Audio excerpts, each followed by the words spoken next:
my name, officially registered, is Joseph Shlain. But from an early age, it was Josie. There are stories through the years. Everybody knew Josie and called Josie. But the name is Joseph Shlain, or Yosef Shlain in the Ivrit. Okay?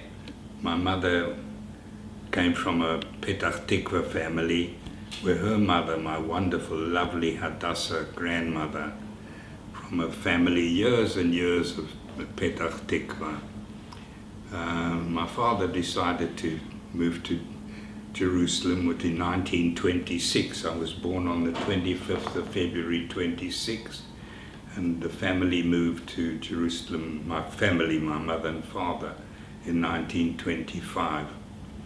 In those years it wasn't a quiet area over there, quite carrying on, and it was also hard making a living.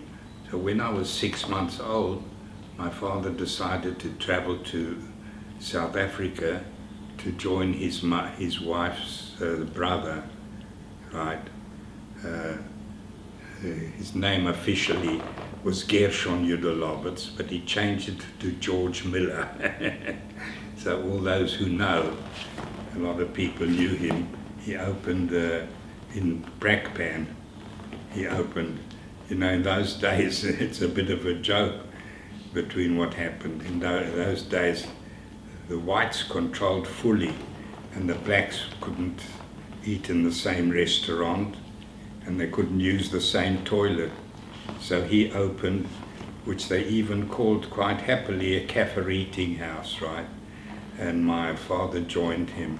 My mother immediately went back to her mother in Petach Tikva, and believe it or not, a little over a month before I was born, my lovely grandmother gave birth to a son. So I had an uncle Yifrach, who was maybe a month plus older than I was. So when the story is long after, when I came back to Israel, he was a very practical partner for me. We were very, very well, we got on together. And that is 3 years later, my father organized for us to come to South Africa. And I don't know exactly how we traveled, but I do know that he met us in Cape Town and took us the Brakpan. I think I told you the shop was opened in Brakpan, and he organized, initially we organized rent place here and there and one thing another. It's a whole long story on itself. He also didn't remain very long with there. He went on to, I never ever learned fully exactly what he did, but he made sure that his family had enough to live on, right? But he didn't remain with the brother-in-law. I think I told you he changed his name to George Miller, from Gershon Yudolovitz to George Miller. And what exactly my father did, I don't know. He traveled a lot, and he went, and so it was my mother who looked after the family, right, as we moved from one place to another. Eventually, there's long stories, you don't want the whole long story there. Eventually we were able to build a house of our own in an area called Bez Valley. Built a lovely house over there, and it wasn't too far. Now, this is important, right? I can never explain it. Israel was in my blood. I don't know how it is. I came to South Africa, and it was my whole life. Doesn't matter what I did as a youngster, older, schooling, business, it was always active. I was very, very active. There are pictures in the book, and I have many, many others. I was very active. I remember becoming eventually in Habonima Rosh Kutza, and I remember the first national game that they had there. And funnily enough, I was number 2, there was one above me, but my group came second. A team from Cape Town beat us as number 1. But it's a big joke that our number 2 in Johannesburg came second in the South African competition. And then as the years went by, got older, and I became more active in the movement, the socialist movement, right? And it was very, very active. That's a whole full story on its own, right? The groups that were created, and Habonim Draw, and all the things there were created all over the company. And it was my pleasure to be connected all the time, obviously on a voluntary basis, right? Besides the work that I was with, to be in there. And with it all, I must cut off a lot of the story, right? I had 5-year apprenticeship and qualified as a fully qualified chartered accountant. And with a friend, Percy Taylor. You see some names I do remember. And we opened a business, and we both decided, although we were qualified accountants, that we didn't want to work at the accountancy, we would rather work in a business. And we started functioning, and it was lovely, right? I had everything. Percy was wonderful, we had a good relationship. I had a lovely girlfriend. My father had given me his Chevrolet on my 18th birthday, and the house in Bez Valley also had a downstairs where you could go, and underneath the top floor there was the maid in the house had this side, and they organized a room and a toilet for me, so I had like a private, and you know, very nice when you're a young man of 15, 16, 17, you've got your private room downstairs. And then the war broke, the War of Independence, and the war broke out. And at the beginning, Israel wanted seasoned warriors, right? After about a month, they decided that they would accept volunteers. Now, in the groups we had created, and I know you'll cut out a lot of my story, but like this little story here is maybe a story, it is interesting. And when I was active, one of the groups we created, and I'm talking now of 1946, 47, 48, right? Already then, people who intended going to Mayan Baruch, Israel. Obviously they were couples, right? And there was this special group over there. And then the federation in Israel took the decision that each group or whatever they're called could send 6 people. My partner Percy Taylor, he was one of those with his wife, and he told me straight away they're going. I forget things from this morning, but as long as I live, I will never forget the next little part, right? He came the next morning and he said to me, we can't go. No, he said to me, he stood there and he said, Daphne is pregnant, we can't go. I'm not sure if he finished the sentence, but I certainly didn't think or anything. It was automatic. As he said it, my reply was, if you're not going, I'm going. That was my decision, and I say to people, they've heard a million times from me. You can sometimes stand and worry which bar of chocolates to buy, and sometimes you make a most vital decision in your life. I didn't speak to my parents, I didn't consult, I didn't speak with myself.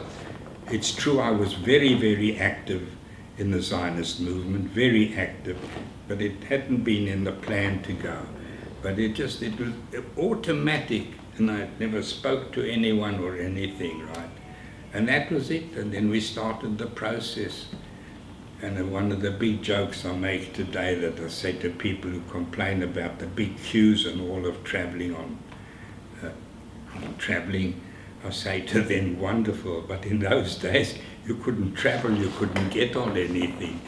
You couldn't, we organized a group of us, so there were 2 couples from there going to Mayan Baruch, and a fellow called Georgie Jameson. He traveled, Georgie and I were the 2 young lads traveling together. And they said we had to travel. We couldn't travel to Israel. We had to travel to Egypt, and from Egypt to Italy. And from Italy we had to get the plane which would take us to Israel. And when we booked, we were told, when you get on, you don't sit together. Each couple separately, and you and Georgie sit, but you're not to speak to each other, and you don't speak to each other. I said, fine. Now, today you get on the plane, and when you get off, you've reached Johannesburg, or if you're in Johannesburg, you reach Tel Aviv, right? In those days, we had to go, and we even had to stop in Cairo, in Egypt, right? We stopped there a while, so we went off for a brief little walk. As we came back in, a lot you'll cut out, but some you will leave it. As we came in, air hostess said, are all 6 of you going to Israel? That's the big secret. We didn't speak to each other, we sat in completely different seats. He said, are all 6 of you going to Israel? Well, we went to Rome, and we stood in there, and it organized for us in a hotel a stay over. But they didn't explain fully, and I didn't know that it also included meals. So in the morning it wasn't too bad, but we lived to a great extent with with candies or whatever we could get. Very stupidly, we didn't realize that the booking also included the meals, right? And also they had said to us, don't tell people you're going to Israel, don't deliver, don't say anything. So when we were there, they told me which bus to get, so I got on the bus. I said to the bus driver, can you tell me which stop to get off at this address? Oh, he said, you're going to the Palestinian embassy to get off. That was the big secret. You weren't supposed to say or anything. When they called us, the war was on already. Was already, I told you, a month after, when I'd already had these seats, there was a war going on fully, right? I don't want here at this point, up till now, I don't think that I've given some information that's not correct. But I don't want to go into all with there, because I'm not sure to remember all of it fully and to know all exactly. But first of all, what we had to do there to convince, because obviously those that were going, they were interested all the time, more and more people. But eventually the 6 of us managed to put on our way. And how did I travel? They gave me one of these baskets or box next to the pilot on the plane, and that was how I traveled to Israel. And when you think of it, when we got there, the 2 couples made their way straight away to Mayan Baruch, and Georgia and I were given to go to some place in Haifa, and that was where from there they were telling you where to go and what to do and all. But it's so interesting from there how many times there were attacks at the gates and people screaming and going on. It was all the time, right? Well, what happened, my parents were Israeli. Well, my father was one of those in the early days who managed to escape from the Ukraine. And he got his parents to Israel, Jerusalem, and 1 brother and 2 sisters. Sadly, 1 brother and sister never made it, but he rescued those that did make it, and he came from there, right? They knew that. We were there, So then we travelled, and they told us that we'd go from Haifa to the army centre, right? Now today, of course, we complain of all the traffic jams and all. In fact, when I asked this morning about tomorrow, I've got a wonderful invitation tomorrow from Telfed, right, with Isrenko, which I created. When I think of it, oh my God. And along the road, not like today, the two cars hardly passed. And one of our fellows was sitting with his arm out of the window as another car went the other way and broke. And that was the end of his army career, right? It smashed his elbow completely. The cars they virtually scraped each other when they passed each other. And then we went there to the the army centre. From there, that's a whole lot. I don't want to go into all the details because of the different units, and we tried and we put in there. And eventually they had one unit and they zepped us with big guns, army gun. And we made our way towards Haifa.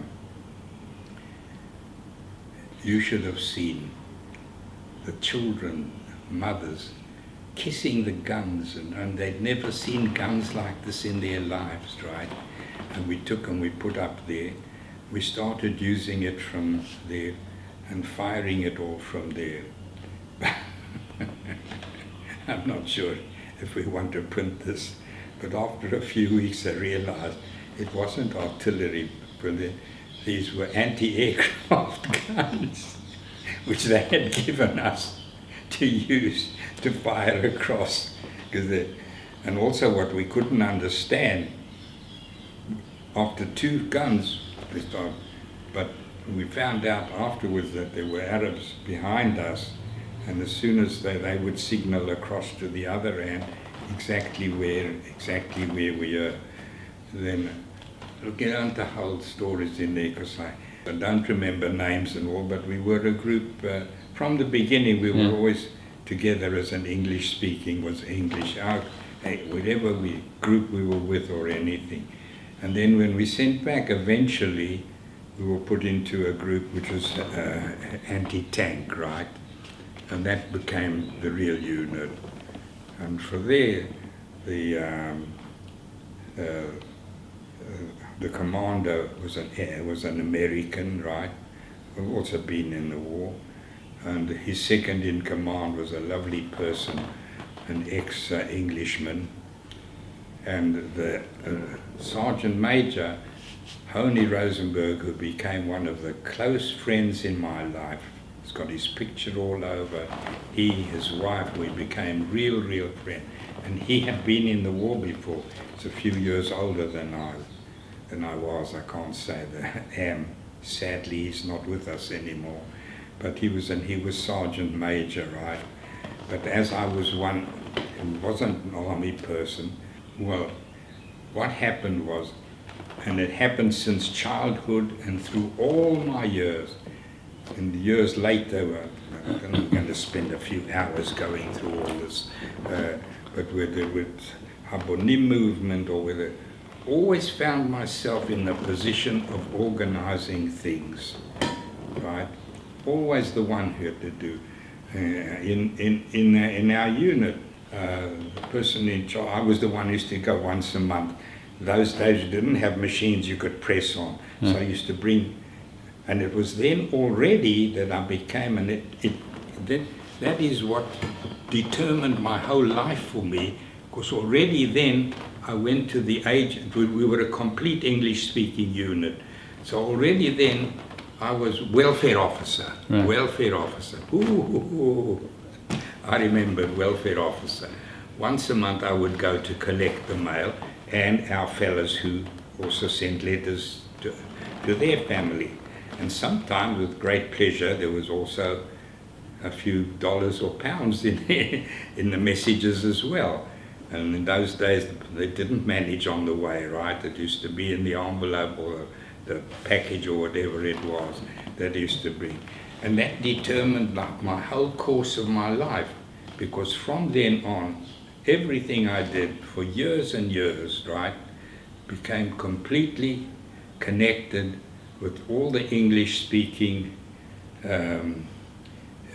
immigrants, people in South, residents in Israel, from all these countries, and already then, and that's why I say in life you can plan things and organize and say what you go.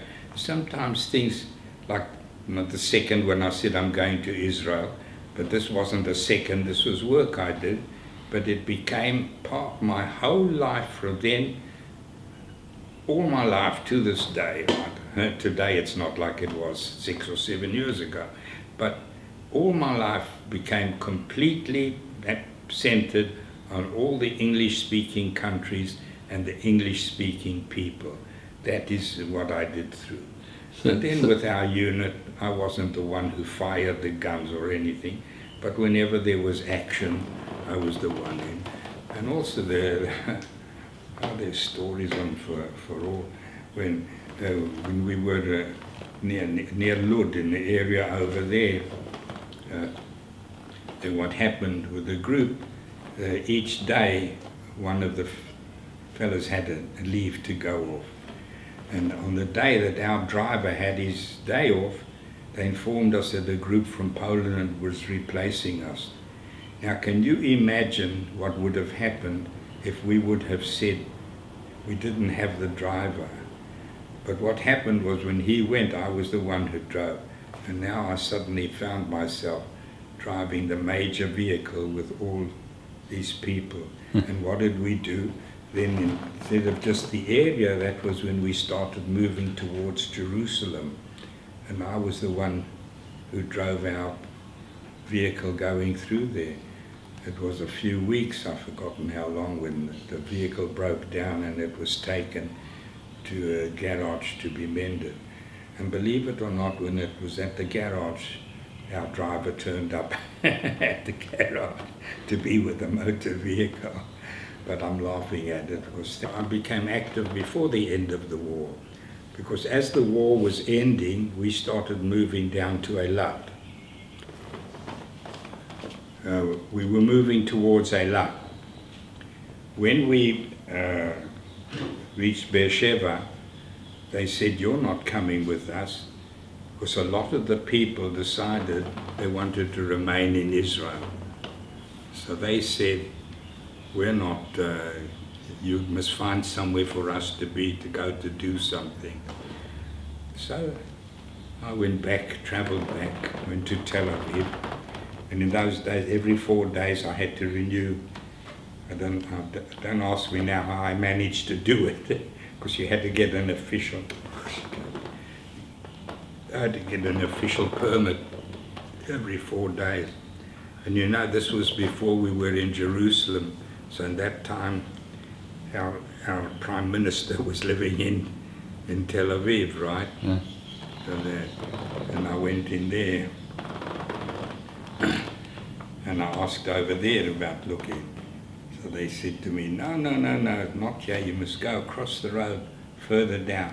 I'm talking about the street on almost the seafront where all the hotels, right? Ayarkon. Further, well, I think the Ayarkon, the one right on the seafront. Yeah. The Jewish agency. And they said, yes. They said, oh, we've got exactly the place for you. Now, I always say across the Ayarkon. Can you imagine then, right? They said, there's a place across the Ayarkon, right? And that is where I went to have a look. And when the unit was dismantled, right, we made our way to there. I've forgotten, I've written somewhere, I don't remember offhand how many of us there were. Obviously almost all men, right? And we started looking if there were women coming and going. I wrote in the book, fortunately there was a nurses' training home not far from us, but they weren't all people coming in to join. So obviously though we had, and you'll see the story there, the women at the beginning were wonderful, how they managed to find food and prepare food for us and arrange. I mean, it wasn't that you had to walk from where that was all the way down, because it wasn't the bus just there. You had to walk all the way down to Ben Yehuda to get a bus from there, right? Didn't go back to South Africa, stayed in Israel, didn't move out, stayed in Israel. We created the Bet Hachshara, right? Bet Hever we called it. And after we left, today is the Museum Haaretz, right? And on their, was it their 40th anniversary, they invited, I don't know if I've got the actual speech in the book, but I've got somewhere, I've got on one of the shelves here somewhere, the actual speech that I made at the Hachshara Center. If I said they gave me the honor, they say I gave them the honor, right? Because they when they had their 40th anniversary, virtually I was not to say our whole group, but I found the place, that we were the founders there. And today's Museum Haaretz. Wonderful. I don't sing with delight of going with the war, but a wonderful feeling of satisfaction of doing something positive in your life, right? And that is something that's traveled with me all my life. When I sit now and I think, I'll tell you tomorrow having a special function with Telfit for what I created is Rentco. 94 housing units without one single farthing, one agura. Personally, I never took anything for that, not to mention the hours and time that I organized everything fully, completely, right? 3 buildings, 94 units, and immediately Telfed moved very wisely, where they used to pay, 30, 40, 50,000 shekel a month for offices in Tel Aviv. They took 1 floor. Now they've got more than 1 floor in the building. I don't know how they function today. I never took 1 single farthing, 1 single grush for it. The South African immigrants. It was specifically, this was before I came to here, where we came here on the 1st of January 1984 in this apartment, right? And we were in over here, and we'd moved in, we hadn't managed to move all our stuff, and someone came knocking at the door. There were a group of people there. Who are you? What do you want? We're from a group called Ezra. We've come to speak to you. Ezra, what's Ezra? They said, Ezra, English-speaking Residents Association, right? And we've come to inform you that you're going to be our chairman. Now, for 4 or 5 years, a wonderful person called Merle Goodman, she created the idea, she created Ezra, she did everything there. And then eventually, in December 1983, it was registered officially as a unit. And in January 1984, I was voted as chairman. So officially, I was the first chairman officially of Ezra. Right? Mm-hmm. Of course, I knew Smokey when Simon was like we were close friends. We were very, very close, Smokey. Yeah, when he passed away. And this morning I was trying to look up for something, right, to find out. So if there was anything written anywhere about Rentco, and I found there a whole in the magazine, 4, 5, 6 pages, Smokey Simon, right? Yeah, no, he was a seasoned person who came with us. He came, joined us, and then he became the one who organized everything. Smokey was very, very much part. He was professional, he knew what to do. And with him it carried on afterward in the war and then finished. Mm. He did all the time. He volunteered and he worked. I told you, wonderful. I told you what happened. I was invited. I've been quite a few times physically to the units in my earlier years. I didn't, and they never let me go. They liked the stories more and more. What I'm telling you now, they wanted more stories, personal. The big function with most of them wasn't literally the exact dates of unity and things like that. They liked the stories of what happened between people and what went on and how we managed and how do we do this. And they would ask all sorts of questions as we went along. Yeah. I spoke to quite a few times. I was invited to speak to groups that came. Yeah. You know, it's wonderful in life when you can look back on positive decisions that were taken. I look back on this as one of the key positive decisions in my life, taken in a split second, right? Determining my life, and I pledge whoever is staying above us, right, for giving me that moment of decision, right? I have, not that I have no regrets, I have, pleasure isn't the word, it's not the correct, because there weren't days and years of pleasure, there were hardships and all, but certainly satisfaction, absolutely, all of them. I'd love doing that to this day, right? If I know that I can do anything to help someone, they come and they want to know who do they speak to, who do they go to, how do they do, and they learn in the business even, like in the last 10 years, and they all like to come and speak to me. I've never been an advisor telling people what to do, but know how to guide them so that they reach their decision, right? And I've been active in all that, and I can only look back absolutely, right? But then I didn't give you the details. I'll say with split seconds, how in a split second I decided who my wife was going to be, right? That was also in one split second it happened. Well, I want to tell you, well, maybe not. They told me that I could have 200 pages, right?